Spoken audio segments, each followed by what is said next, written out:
Man, can you believe that Christmas is a week away? Doesn't feel like it. But it is, which means New Year's is right around the corner as well. Tonight was the Holiday Bash episode of Dynamite. This is the 3-hour block that they have been promoting now for a few weeks. You know how I love these 3-hour shows. But they were in Manchester, England, earlier today, technically. And they had 10,000 plus in the building there. Not something you see every week for Dynamite. And on this show, it was really all about one thing. Now, if you are super into the Continental Classic, we got lots of good wrestling matches tonight. Yeah, good wrestling matches up and down the card. If you're not into the Continental Classic, like I've been saying, this is probably one of your least favorite periods in AEW because almost everything revolves around this tournament for the entire month. However, tonight, we have the return of someone very important in AEW. The former AEW World Champion, the longest reigning AEW World Champion of all time, MJF, who has been missing now for quite some time. And he is a welcome addition to this show. He has been missed, and he is back. Not only is he back to blow up the World's End main event. There was a major change tonight that was made to that pay-per-view main event, which is coming up on December 27th. And I will talk about that. Very happy to see MJF back on my TV. Outside of that, like I said, we got a bunch of good wrestling matches and not really a whole lot else to speak of. I saw somebody in the chat before make a comment that it was an episode that happened. It was. There were more people there than usual, but it was very much an episode that happened. We did get a lot of good wrestling, though, so we will talk about the standings and whatnot, where things stand as far as the Continental Classic is concerned. I am the Solomonster. This is your Dynamite / Collision Holiday Bash review here for Wednesday, December 17th, 2025. Thank you for joining me here on a Wednesday night, our final live stream of the week. I will not be here on Friday night. I will be in Jamaica, Queens, closing out the year at the House of Glory show where we have the Hardys. Everybody always goes nuts for the Hardys when they show up. Everybody's coming and doing the Jeff Hardy dance. Everybody's doing it. That's where I'll be on Friday. So let's have a good one tonight. Like and subscribe. Super chats are open. I know a whole bunch of them came in earlier tonight before I went live. So we will go through all of that. And thank you for all the positive feedback as well. We had a hell of an episode last night of Tuesday Night Titans. Especially talking about the John Cena finale on Saturday night's main event. A lot of great feedback. People seem to enjoy it. I thought it was a good discussion / debate. So you can go check that out over on JD's channel if you missed it. But I just wanted to say thank you for that. So let's get into this Dynamite show here and not waste any more time. You know, technically they went over 3 hours. The show did not end at 11 o'clock. The Tag Team Championship match was still going on after 11 p.m. That should never, ever happen. There was a tag team title match on this show. Did you honestly think the tag team titles were going to change hands? Neither did I. There was no reason for this show to go beyond 11 o'clock. But they wasted no time in kicking things off. As soon as they came on the air tonight, Jon Moxley and Roderick Strong, they were already in the ring for a Blue League match in the Continental Classic. Now, I mentioned before, big building tonight for them to be running Dynamite in. They had legitimately over 10,000 people, between 10 and 11,000 people in that venue here. First time in ages that I can remember Dynamite having an audience that big. And so you would think they would come on the air tonight and they would make a big deal about this. They got 3 hours. You know, they don't have to rush into anything. You got 3 hours here. Come on the air, show the crowd. No, none of that. Literally, Jon Moxley and Roderick Strong are in the ring, ding, ding, ding, and we're off to the races. And I'm like, dude, like, you don't get to run big venues like this very often for Dynamite. It's very impressive that you were able to pack it in the way that you did. It wasn't like the entire building was not legitimately sold out, but they had a great crowd. Why not take the time to just show the crowd, pan the crowd, do more of a proper intro this week so that you can adequately showcase how many people are there and how energetic and lively they are. I thought that was a missed opportunity to just fucking dive right into the action. If it was any other week, I would say, okay, that's a different way to open the show. This was not the week to do that. You got to show this off. You got to gloat a little bit. Because as soon as you go back to the States, you're not going to be able to do that. So I was puzzled by why they felt this week of all weeks they had to just rush right into the show and not fully acknowledge where they were. But this was a must-win here for these two. That's how they were couching this whole thing. Neither of these men have been terribly impressive here in this tournament so far. Jon Moxley has had better showings in the past, I think it's safe to say. So they brawled into the crowd early. Moxley was sent back into the ring. Roddy, though, took too long to follow up. That gave Moxley a chance to hit a tope, which left both men down heading into a break. Moxley, he tried a gotch-style pile driver. Strong, though, backdropped out of it. Moxley landed hard on the outside. Back inside, Roddy dropped him with an angle slam. Moxley rolled out of a stronghold to the floor. Strong, though, again went out after him and set up the ring steps. And he picks up Moxley, and he drops him down on the flat part of the steps, back first. And actually, the way Moxley planted his elbow, looked like his elbow got the brunt of that blow when he landed on the stairs. Back inside, Roddy hit a superplex, got a near fall out of that. So we got a slugfest here between these two men. Roddy spun out of a Death Rider into a Tiger Driver before looking for the stronghold. Moxley escaped. Both men went up where Strong tried to throw a knee. Moxley hit a perfect leaping cutter for a 2 count. So he quickly plants him with a pile driver. That didn't work. So Moxley, at this point, he scrambles for a rear naked choke and forces Roddy to roll to the ropes. Strong threw a desperation knee for a near fall. And the crowd was biting on some of these near falls here near the end. And he got the stronghold, and they were yelling for Moxley to tap because in the last few months, they have established that Moxley has tapped out before. It is possible now that he might actually tap out. See, that's the importance of setting up all of those spots and the stuff with Kyle O'Reilly and all the teases that he's going to tap out. And, you know, what happened in Blood and Guts and him tapping out to Darby at Wrestle Dream. You know, that's the benefit in it, that when you have this guy in a situation like this, some fans anyway can actually buy into the possibility that, hey, this guy might actually tap out. So they had the fans believing in that. Moxley spun out. He sent Roddy outside. Strong quickly returned to the ring only to get spiked with a paradigm shift. But there was a little bit of a delay in going for the cover that allowed Roddy to kick out. Moxley, though, followed up with a proper Death Rider, and he won the match and the points. And that means that Roderick Strong, ladies and gentlemen, has been mathematically eliminated from the Continental Classic. And really, let's be honest, as soon as he was announced for this tournament, he was mathematically eliminated. And don't tell me I'm wrong, because you know I'm right. So see you later, Roderick Strong. He never stood a chance. But she did. Tuxedo T Servo with a $15 Kyrie Scream. MJF referring to WWE as a perfectly good company actually got me to laugh out loud. So glad he's back. I'm very happy he's back. What's going on, Zachary? What's up? Mendy, thank you. So they told the story of both men being desperate for the points here. And the fans were, like I said, they were biting on some of the near falls. So it was a good opener. I just wish they would have taken the time to really just showcase where they were. Honestly, it felt like another Dynamite. That's the problem. Like, you really need to lean into where you are. You know, you're in a unique setting. You're overseas. AEW has a lot of fans overseas. You know, now if they were based overseas, you know, that would probably peter out. The reason I think they're so popular over there in part is because they don't run that many shows. So when they go, people are like, oh, AEW is coming to town. We got to go. So it's still a very big market for them. But I just think that was a mistake, you know, not leaning even more than they did into the fact that, hey, we have all these people here. We're packed in Manchester. And I don't know.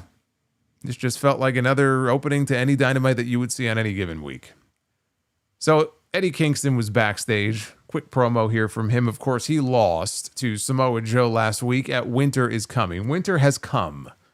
Winter has come and gone. Actually, no, that's not true. It's been cold as fuck here in New York. And yet at the end of the week, it's going to be almost 60 degrees. 60 and rain. And then the next day, it'll probably drop down to like 30. Go figure. But Eddie said, you either win or you learn. You never lose. Last week, he tapped out to the world champion. Yeah, but he learned from it. Says everyone else he faces going forward, they're going to see what he's learned. He goes, one loss doesn't mean anything to him. And he'll move forward. Maybe on Collision. Then we had the $1 million trios match. Oh, yeah. Only this time, and if you're thinking to yourself, again? Yes, again. For the same money, by the way, that they competed for last time. It's the same money that was in the bag that they competed for at Full Gear. But this time, the difference is that Kenny Omega and the Young Bucks, now they're reunited. So you had the Elite all together on the same side. And on the opposing side, you had the Don Callis family, which was Kazuchika Okada, Konosuke Takeshita, and Hechicero. Yo soy Hechicero. Typically the fall guy in these matches. Don Callis came out. He gave his over-the-top introduction for Takeshita and then for Hechicero. They made their way to the ring. Okada got his own entrance because he's the superstar here. So the Elite crew, they did the Terminator bit, Terminator dive. Early on here in this match, then they hit stereo suicide dives. Matt tried to return to the ring. Okada, though, held his legs. That allowed Hechicero to grab Matt Jackson and hit a hammerlock into a backbreaker. Matt got isolated before he tagged in his brother, and he got the better of all three heels, including a nice simultaneous takedown of Okada and Takeshita. Nick followed up by jumping off the apron and taking Hechicero down with a head scissors. A little while later, Nick avoided Hechicero's hammerlock backbreaker. He hit him with a destroyer. Okada tagged in. He called for Omega, who also tagged in. And the two of them traded punches and forearms in the middle of the ring. Now, there was a spot in here where Okada tagged in. He called for Hechicero to come take part in a double team maneuver. Takeshita, though, opted to do it instead, which displeased Okada. So Takeshita shoved Okada out of the way so that he and Hechicero could hit a double suplex on Omega, and Okada looked very annoyed about this. Later on, Takeshita signaled for a power drive knee late in the match. Okada, though, stole it. He tried for a Rainmaker. Takeshita and Okada, they argued. Hechicero now is standing in between them. He is trying to play peacemaker. He is trying to keep the peace between these two men, not having a lot of luck. Takeshita sent Okada outside. Omega then comes in. He hits Snapdragon suplexes on Takeshita, Hechicero, and then Okada. And the Elite trio, they hit a kneeling Hechicero with a triple super kick. Omega hit Hechicero with a V-trigger and then held him up, while the Bucks helped out with the assisted One-Winged Angel, and that led to the 3 count to not just win the match, but to win the $1 million. This should be like a game show where you win $1 million, sirens go off, confetti falls, balloons. No, they just won the match. It's just like any other match. Nothing means anything. I mean, if you're going to put $1 million fucking dollars on the line, look, I know that the Elite are probably multimillionaires. All the money that they've been paid by Tony Khan over all these years. But still, it's $1 million that you put on the line in this match. You could at least make it feel like it's going to actually have an impact on their lives, as it would everybody watching the television show. So when the match was over, Callis, he's holding on to the bag of money. And Takeshita and Okada, they attacked the Bucks and Omega. We got a Raging Fire and a Rainmaker that connected on the Bucks. And Okada then shoves Takeshita.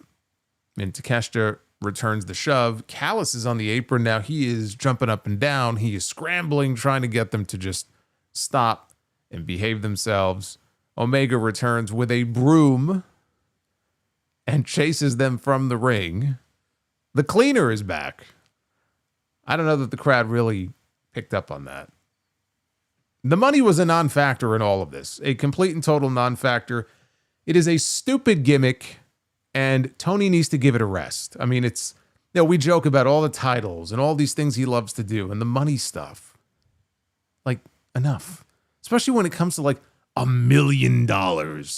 Like, it doesn't mean anything. It's such an arbitrary thing that they don't do anything to make the $1 million match feel any differently than the $400,000 tag team match.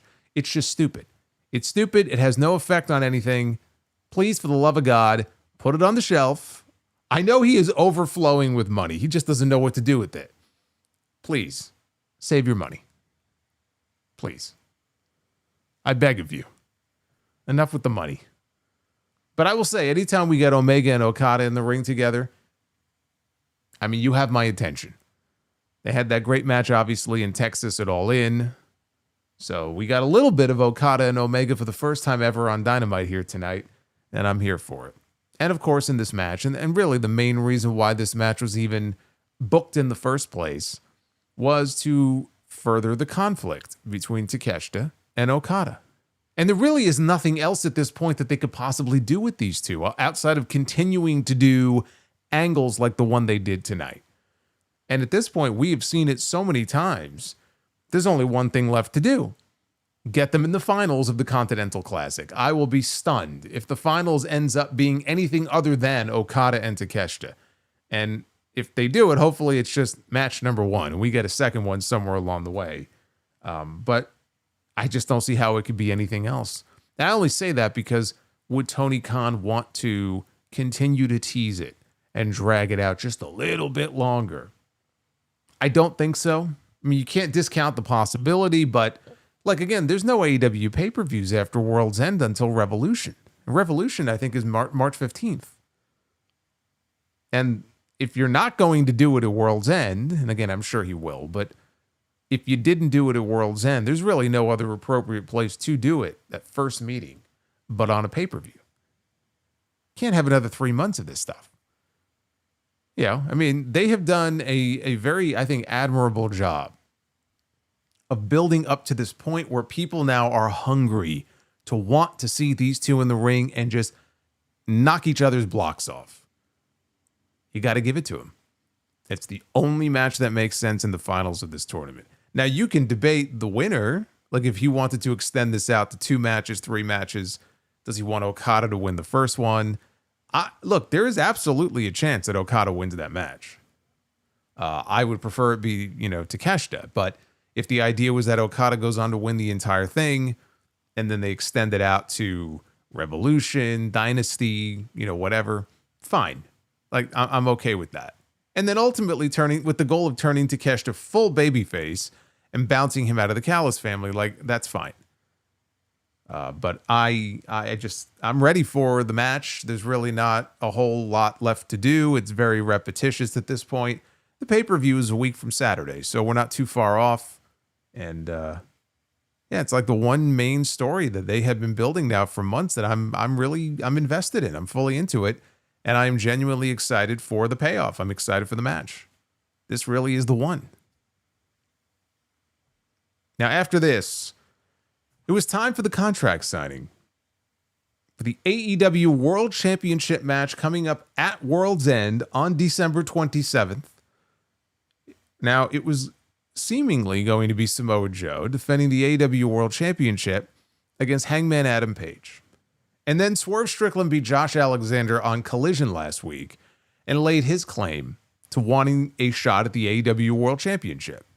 So this was going to be a contract signing for a triple threat match. And if there was any physicality between these men, we were told before this, that they would lose their spot in the match next Saturday. So that is how they got around the whole, like, how come they're all standing around in the ring together and not going after each other? No physicality. So Hangman was out first, then Swerve, and then the champion, getting the final entrance as he should. He came out with his fellow Ops members. So Hobbs was out there. I don't know. Was Shibata out there? I don't know if Shibata was out there. Shibata doesn't say anything. Shibata just sort of fades into the background sometimes. I don't know that he was there, but Hobbs was there and Hook was there. I know that. So Joe had his world championship slung over one shoulder, his trios title slung over the other. Draped in gold is Samoa Joe. And he cut Tony Schiavone off right away. He said that he brought his boys with him because things are always very volatile when Hangman and Swerve are in the ring together. So he just wanted to make sure that everybody was safe and nobody was going to be triggered enough to do something stupid. Now, he said this with his arm around Hook as they were smiling at Hangman after what happened in the main event of Full Gear. So Joe signed the contract straight away, and he said that he hopes the two of them make it to World's End in one piece. Short and sweet from the AEW World Champion. Then it was Swerve's turn. And he said that he came back to AEW for the World Championship. And if the outcome was different at Full Gear, he would be coming after Hangman right now. But after all that they've been through, there's now a mutual respect there between them. And a mutual hatred there for Samoa Joe. Now, the last time we had a contract signing, he looked at Joe and he said, "You put me down badly, so badly, that I had to sign the contract in a pool of my own blood." And he paid Joe back by taking away his AEW World Championship, just like he's going to do at World's End. He's going to leave a boot print. He's going to stomp him and leave a boot print on Joe's face so bad it's going to be uglier than the face tattoo he had on his face in 2007. We do not need to refer back to Russo's creative when it comes to Samoa Joe. We can leave that in the past where it belongs. No need to dig up all the dead bodies from back then. So with that, Swerve signed the contract. And then it was Hangman's turn. And he wanted to remind both of them that here we are in December, but back in July, we were fighting together. We were not fighting against each other. We were fighting together to end the tyranny of the Death Riders. And Joe, it could just as easily have been you beating Jon Moxley to win the world title. And Swerve, if the two of them had figured things out before he fought Jon Moxley, it could have just as easily been Swerve in that match. But when they figured it out, it was left to him. And what did he do? He went in there and he became the AEW World Champion. And he knew that as World Champion, one by one, each of them would find their way across the ring from him, and he would give them that opportunity. He gave it to Joe. He said he gave it to Joe at Wrestle Dream, and he failed. So instead of accepting that defeat, he turned to Shibata, and he turned to Hobbs, and he turned to Hook. Joe turned into what he fought against. He is worse than the Death Riders on their worst day. Now, let's not exaggerate, okay? Let's not get carried away here. Samoa Joe's as bad or worse than the Death Riders on their worst day. Okay, you lost me there, Hangman. Okay, you lost me there. I cannot endorse that statement. Joe has no self-respect. He has no dignity left. And in the twilight years of his career, he would hate for the legend of Samoa Joe to be remembered for the piece of shit that he is today. And they went nose to nose. As world champion, Hangman planned on defending that title against everybody who helped him. That includes Darby Allin. That includes Will Ospreay. And he knew that there would come a time when once again he would stand across the ring from you, Swerve. You said that you came back to AEW to challenge for the World Championship, and if he was the champion, he would have expected nothing less from him. And if Swerve would have beaten him, he would have accepted that defeat and handed the title to him. But that is not the world that we live in. At World's End, this will be a three-way match, and he can't guarantee who's going to leave as the champion, but he can guarantee that it will not be Samoa Joe. He said Joe has messed up worse than he knows in making an enemy out of the two of them, and with that, Hangman signed the contract to make the match official. Tony Schiavone said, there it is. Your three-way match for the AEW World Championship at World's End. Until the lights went out. The lights went out, and we hear MJF's music. And he got a huge reaction, walking out for the first time in many months. I don't even remember the last time we saw him on TV. I don't remember what episode of Dynamite it was or what pay-per-view it might have been, but it's been a while. He's been filming. He's been doing stuff. He's been taking some time for himself.